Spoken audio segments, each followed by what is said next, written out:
conversation around reparations does get very complicated, and I know that there are a lot of people that advocate for that. But beyond that, I have to ask you, what's complicated about it? Where would you be today without slavery? That's a great question. That's what we call one of those counterfactual hypotheticals, right? It's hard for me to tell you where I'd be without slavery because our entire history was interrupted by it. But black people, or African people more importantly, had empires. We had civilizations. We had governments. We had order. We had laws. Were we perfect? No society, no civilization is perfect.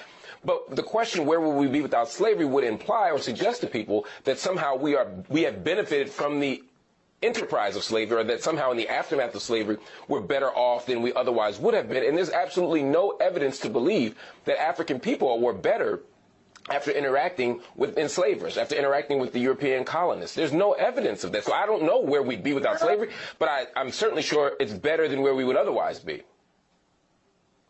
Yeah, see, and I would counter that personally with what we see on the continent of Africa today. I mean, honestly, you talked about some people having, some of the kingdoms and being on the hierarchy in Africa and different countries in Africa, and sure, but those weren't the people that were being sold into slavery. See, so it's like it's so hard to understand. But Kim, where in Africa? I want you to be a little more specific. Where in Africa can we point to and see any kind of problem, any kind of disruption that hasn't been touched or interrupted by Europe? You're kidding, right? Okay, so my family is from both. Name a country that hasn't been. You're saying Nigeria and Cameroon haven't been affected by Europe? That's your argument? There's many countries in Africa that did not have Europeans colonize it, and they're still down today. Look at the Congo, for one thing. We don't talk enough about the Congo and what they're dealing with, especially when it comes to China and everybody that is going into their country to extract cobalt and lithium and all these things that we want here in America to make us feel good with electric vehicles. So if we want to go down that road, we can go down that road, okay? But at the same time, not every country was invaded by Europeans that then put colonization on their culture and their people. That did not happen everywhere. But I can tell you right now in Cameroon, you have a situation where you have people running. Go ahead. Continue. Finish your thought. Right now. We have tribes in Cameroon right now that are trying to run from the military, run from the government, and it is black on black in Cameroon. This is what's happening across Africa. I'm not saying you being a slave from a family of slavery is great. I'm not saying it for myself either. But you can't sit here and say that your life would have been better without slavery, because we just don't know. We can look back onto the continent of Africa today, and we can say that there are a lot of places where people are leaving, seeking refuge to come here in America, because this is the land of opportunity. Kim Klacik is stuck on stupid. Apparently, Kim Klacik has never heard of the Berlin Conference of 1884 and 1885, where 14 European nations carved up Africa into colonies. Okay, Kim Klacik is stuck on stupid. Apparently, she's never heard of the Berlin Conference. And if we look at this article here, and we do all this in my classes, we get deep into this information. This is from thought.co.com. The Berlin Conference to divide Africa. The colonization of the continent by European powers. You have 14 European nations that met in Berlin, Germany, to carve up Africa into colonies. The Berlin Conference was Africa doing in more ways than one. The colonial powers superimposed their domains on the African continent. By independence returned to Africa in 1950, the realm had acquired a legacy of political fragmentation that could neither be eliminated nor made to operate satisfactorily, end quote. So the purpose of the Berlin Conference, it was at the Portugal. German Chancellor Otto von Bismarck called together major Western powers of the world to negotiate questions and end confusion over the control of Africa. There was only two countries that weren't colonized during this colonial period. Ethiopia, and Italy tried to invade Ethiopia, actually twice, because at the Battle of Adawa, March 1896, the Ethiopians defeat Haile Selassie. Menelik II, Emperor Menelik II, 1896. They defeat the Ethiopians, beat the hell out of the Italians. They defeat the Italians. They beat the Italians so badly that the Italians lied to the rest of the world and told the rest of the world that the Ethiopians were white, because they didn't want the world to know that they got their behinds kicked by black Africans. Okay. If you look at blackpast.org, Battle of Adawa, and I don't have time to make this a long history lesson. But if we look at blackpast.org, look at this entry here for the Battle of Adawa, March 1st, 1896. A second here. Okay, let's look at this quickly here, because then I have to get out of here.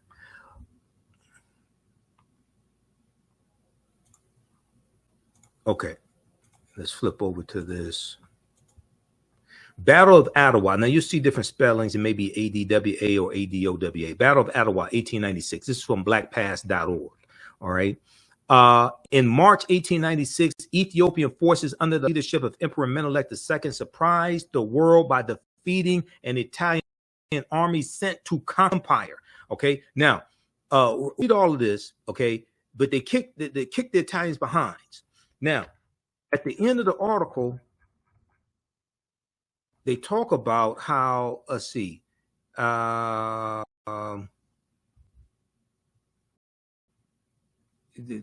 Ethiopian victory secured independence until Italian dictator Benito Mussolini attempted to conquer the nation when he invaded in 1935. Okay, and this is leading up to World War II. Ethiopia initially resisted the Italians alone, except with the help of anti-fascist volunteers from the United States and other nations. The Battle of Adawa. Hold on, where's this part I'm looking for? Oh, right here. Okay. Victory at Adawa sealed the unification of Ethiopia and solidified Emperor Menelik II's claim to the title of emperor. Europeans and European Americans interpreted the story of Adawa in different ways. For some, it was an opportunity to discredit Italy militarily.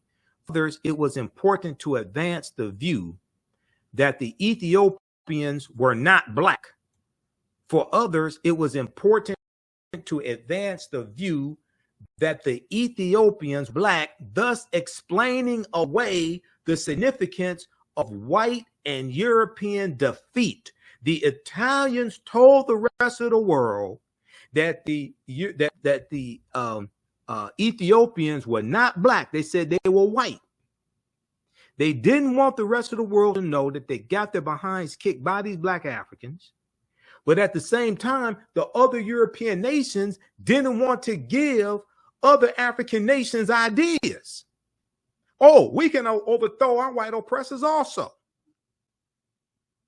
So when you have somebody like Kim Klacik, who doesn't understand that there was only two African nations that were not colonized, Ethiopia and Liberia. Liberia was created in 1821, right around 1821, by the American Colonization Society. It was created by the U.S. government. All the rest of the African nations were colonized, okay? And most of that colonization is the result of the Berlin Conference of 1884 and 1885 that took place in Berlin, Germany. 14 European nations are there. No representation for Africa was there. 1884, at the request of Portugal, German Chancellor Otto von Bismarck called together the major Western powers of the world to negotiate questions and end confusion over the control of Africa, because Europeans have been killing each other for hundreds of years over different territories in Africa and the natural resources. So they came together, basically said, look, we don't have to keep killing ourselves over this, over Africa. Africa is large enough for us to carve it up in the colonies and continue to rape it without having to kill each other. German Chancellor Otto von Bismarck appreciated the opportunity to expand Germany's sphere of influence over Africa and hoped to force Germany's rivals to struggle one another for territory. Okay, now Kim Klacik mentioned the Congo. Apparently, Kim Klacik has never heard of King Leopold II, who killed millions. The Congo was colonized by Belgium, and King Leopold II killed millions of Africans in the Congo. But let's continue, though. At the time of the Berlin Conference in 1884, 80% of Africa remained under traditional and local control. What only resulted was a hodgepodge of geometric boundaries that divided Africa into 50 irregular countries. This new map of the continent of Africa, these geometric boundaries created by these Europeans, was superimposed over 1,000 indigenous African cultures and regions of Africa. The new countries lacked rhyme or reason and divided coherent groups of African people and merged together disparate groups who really did not get along. What we see in Africa today is largely a legacy of the colonialism, even though you did have the African liberation movements and the revolutions starting with Ghana in 1957, and it continues with different Africans. Most of them still have ties and are still controlled to various extents by their former colonizers. Now, this map right here shows you African colonization after the Berlin Conference, and it shows you the areas of Africa, the colonies, the areas that each European nation gets. Okay, and of the 14 nations that were there, because France, Germany, Great Britain, and Portugal were the major players in the conference, controlling most of colonial Africa at the time. Now, Great Britain is in the orange. Look at what Great Britain gets.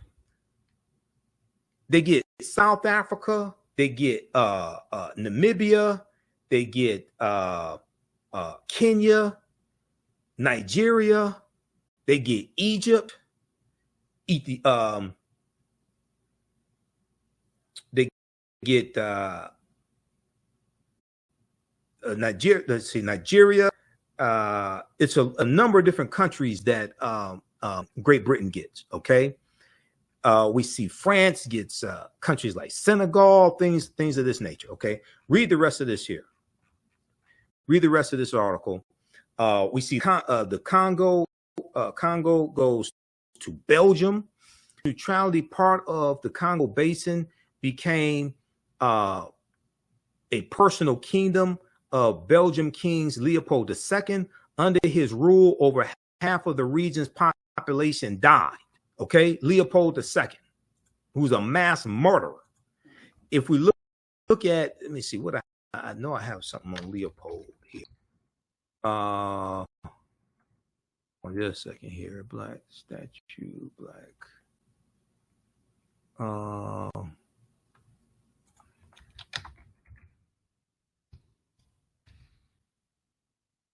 Belgium. Okay.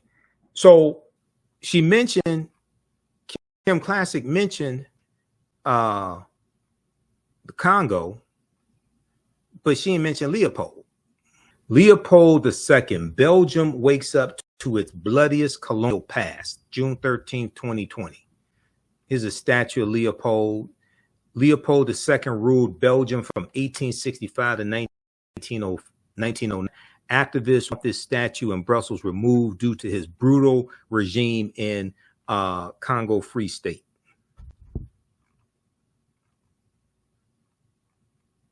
Okay. All right. Read the. Let's see. Leopold II's rule in what is now Democratic Republic of Congo was so bloody it was eventually condemned by other European colonialists in 1908, but it has taken far longer to come under scrutiny at home in Belgium.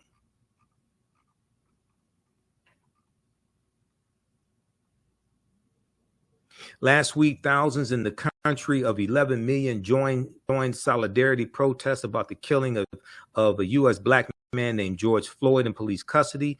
A renewed global focus on racism is highlighting a violent colonial history that generated riches for Belgians, but death for Congolese. Now, Deborah Kayembe is a Congolese human rights lawyer who has lived in Belgium. She said, everyone is waking up from a sleep. It's a reckoning with the past. Okay, read the rest of this here. This deals with King Leopold II.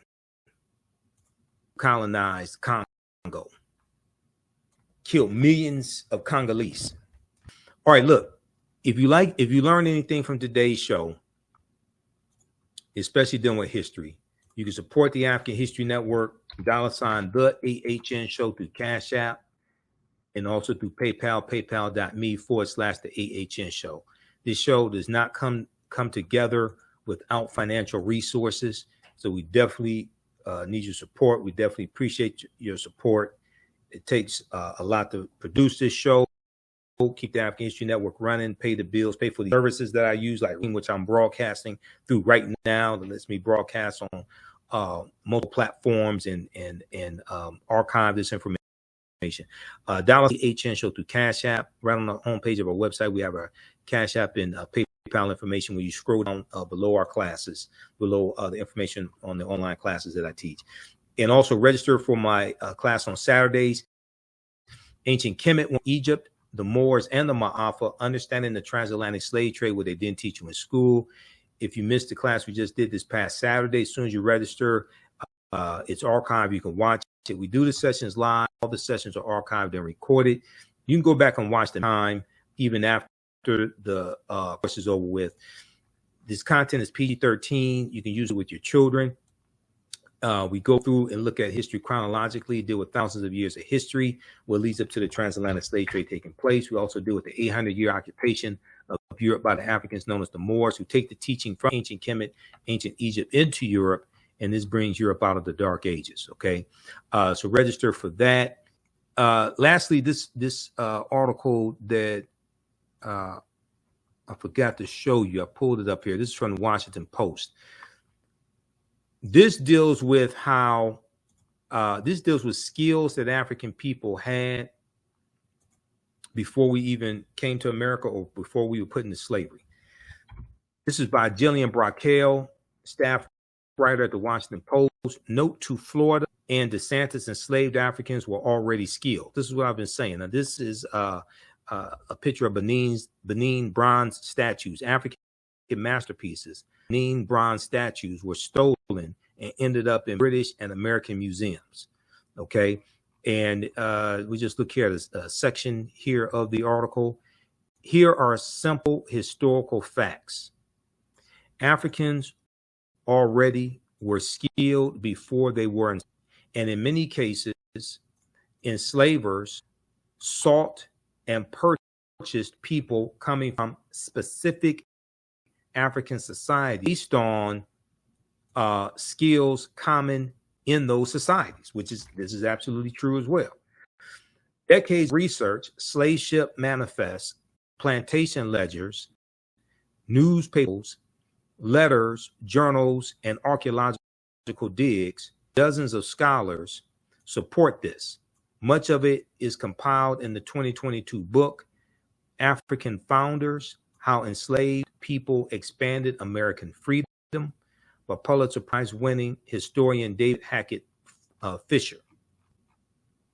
Transatlantic slavery was an economic model proposing that skilled laborers who were benefiting themselves and their communities be abducted, transported, and forced those skills to benefit others.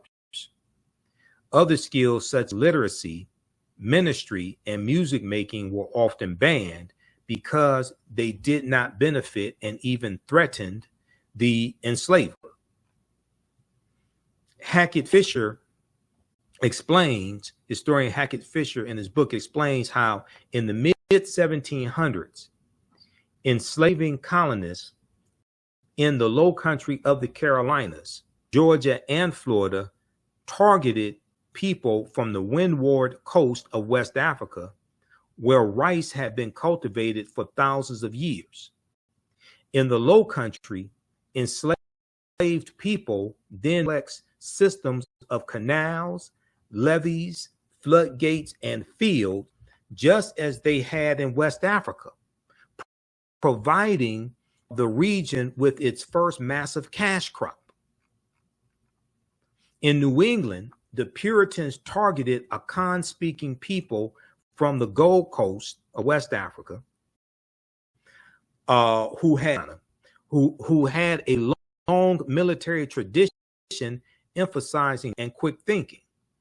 Also, an enslaved man named Onesimus taught Puritan leader Cotton Mather a technique for smallpox for inoculation, which was common in his African homeland. Okay, now we deal with this in my classes that I teach. Okay, Onesimus is the one who taught the Puritans how to inoculate themselves from smallpox.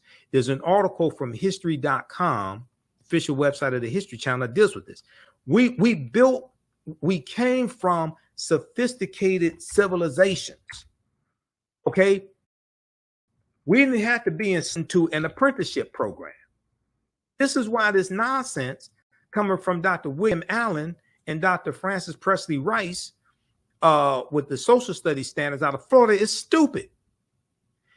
History.com, how an enslaved African man in Boston helped save generations from smallpox. In the early 1700s, I'm not exactly sure how to pronounce his name, that was Onesimus, or I think it's Onesimus. He shared a revolutionary way to prevent smallpox. Okay, now this is from April 8th, 2021. If you just scroll down here, let's see. Okay. But the smallpox epidemic of 1721 was different than any that came before it, as sickness swept through the city, killing hundreds in a time before modern medical treatment or a robust understanding of infectious disease. An enslaved African man known as Onesimus suggested a potential way to keep people from getting sick. Intrigued by Onesimus' idea, a brave doctor and an outspoken minister undertook a bold experiment to try to stop smallpox in its tracks. Okay, okay, let's see here. Smallpox, the first enslaved people.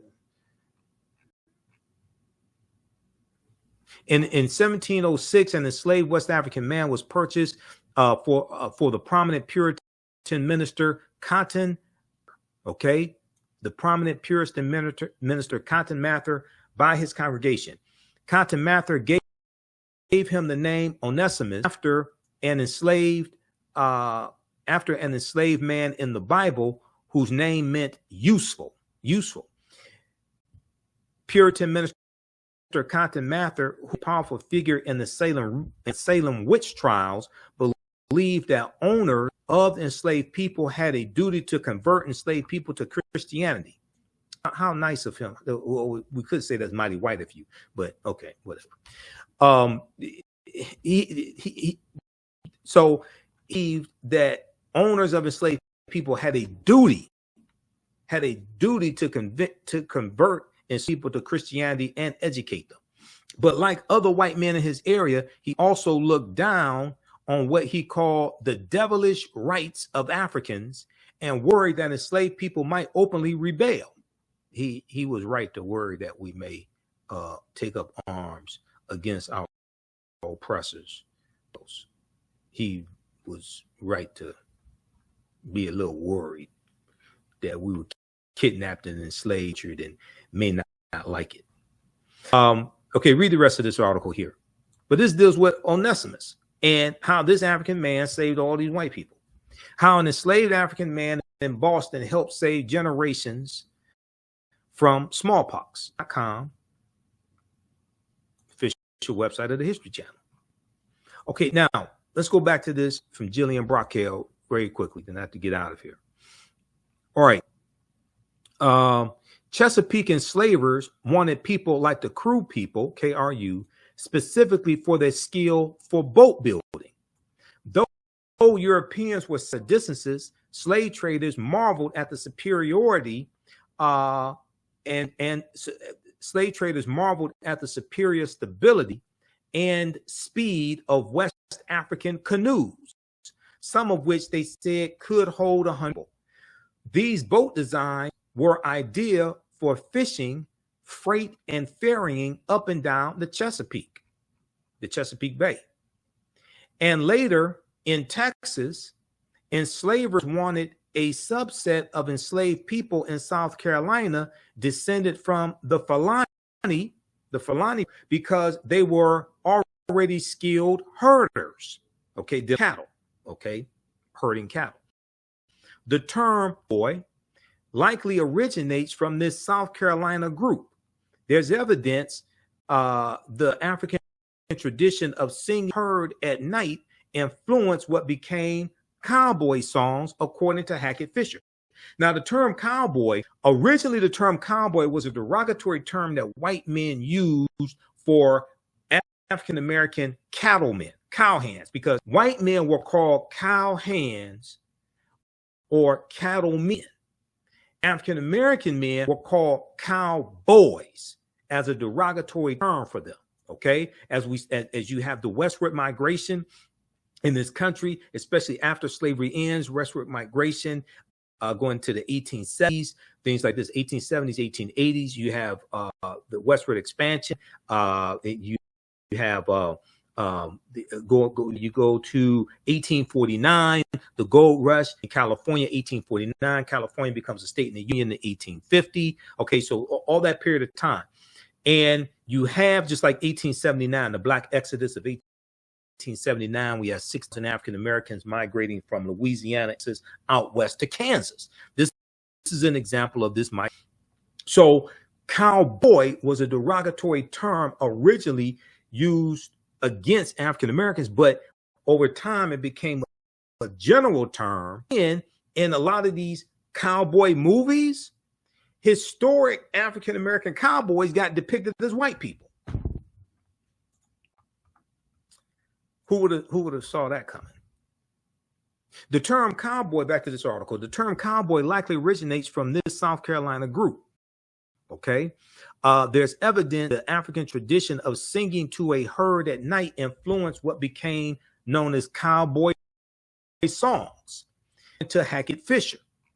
The number of enslavers who decided voluntarily to free and ensure a skilled livelihood for the people they formerly enslaved is extremely small, such that some living descendants of enslaved people freed under these conditions have noted higher wealth and education levels in their families than in others.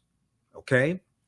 As for being a blacksmith, the example that Governor Ron DeSantis cited as a skill to provide personal benefit, Africans all over the continent already knew how to forge iron and other metals with skill before slavery. This is what I was talking about, because we were already blacksmiths.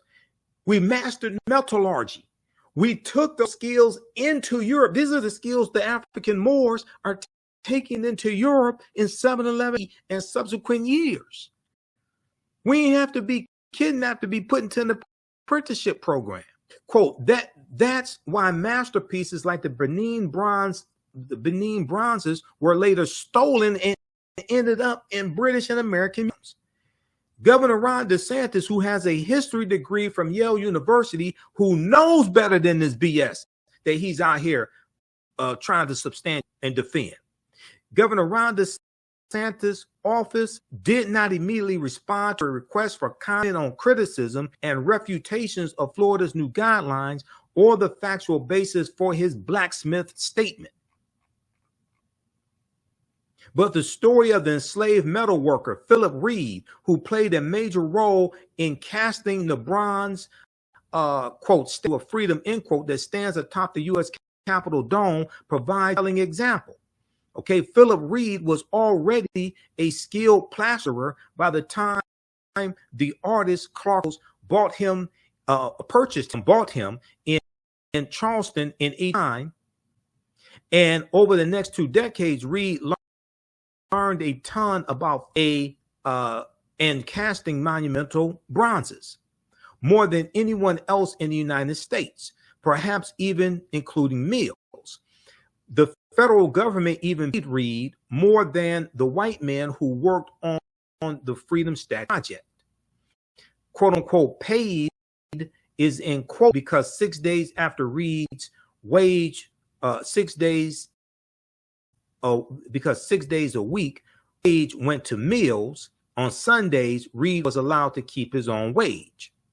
Later, when an act of Congress forced Mills to free Reed, Mills demanded the government pay him 3 times as much for Reed as for the other people he enslaved to compensate him for those of Reed's skills. Okay, so the question is that, so did Reed personally benefit from learning how to cast bronzes? Save for those Sunday wages, it appears not. Patient who went back to plastering, working for himself until his death in 1892. There's record of him ever working again with bronze. Whether he wasn't allowed to or simply didn't want to is unknown. Okay, read the rest of this article here. It's a really good article. This is something I talked about last week on this show last week. And there was this on Rolling Monitor Filter. There were at least 262 skills, trades, and crafts. The name of this article, Note to Florida and DeSantis, enslaved Africans were already skilled. This is from the Washington Post, okay? There were at least 262 skills, trades, and crafts African people had in this country from 1619 to 1865, all right? A lot of these skills, trades, and crafts we brought with us. So when we look at, if we look at this slide here that I showed you last week, these skills, trades, and crafts come from the book, The Other Slaves, by James and Ronald Lewis. The book came out in 1970. It's called The Other Slaves, Mechanics, Artisans, and Craftsmen. There were at least 262 skills, trades, and crafts that we had. A lot of these skills we brought with us from Africa. Some we learned here in this country. And these are skills, trades, and crafts that we used to build this country. All right. Okay. So look, we have to get out of here. Hopefully you learned a lot on today's show. And this is just a sample of the type of information that I deal with in my online history classes. And one of the things that we do is show you the connection between history and historical events and laws and policies that are continuing to impact us today. People's history and culture teaches them how to deal with the problems of the past and the present and the future to meet the needs of the community. And what you do for yourself, what you do to yourself, and what you allow other people to do to you and get away with is based upon what you think about yourself. What you think about yourself is based upon what you have been taught about yourself. What you've been taught about yourself is based upon everything you've read, heard, and seen about yourself. And the reason why African history and culture is so important, as two of my teachers, Dr. Leonard Jeffries and Professor James Small, correctly teach us, African history and culture gives us our VIPs. It gives us our values, our interests, our principles. And this gives us our foundation. This gives us a cultural paradigm to see reality through. our values, our interests, and our principles. African history and culture gives us our self-esteem, our self-development, and our self-worth. This impacts our economic empowerment and how we engage in economics, like the cooperative system of cooperative economics, which are principles we brought with us from Africa as well. And this also impacts our political empowerment, how we engage in politics, and our understanding of politics. So we have to have a synthesis of all three of these, not just one of them. Okay. All right. So be sure to register for my online history classes. Visit our website, TheAfricanHistoryNetwork.com. Remember, right now it's correct. Wrong behavior is not over till we win. Wakanda forever. And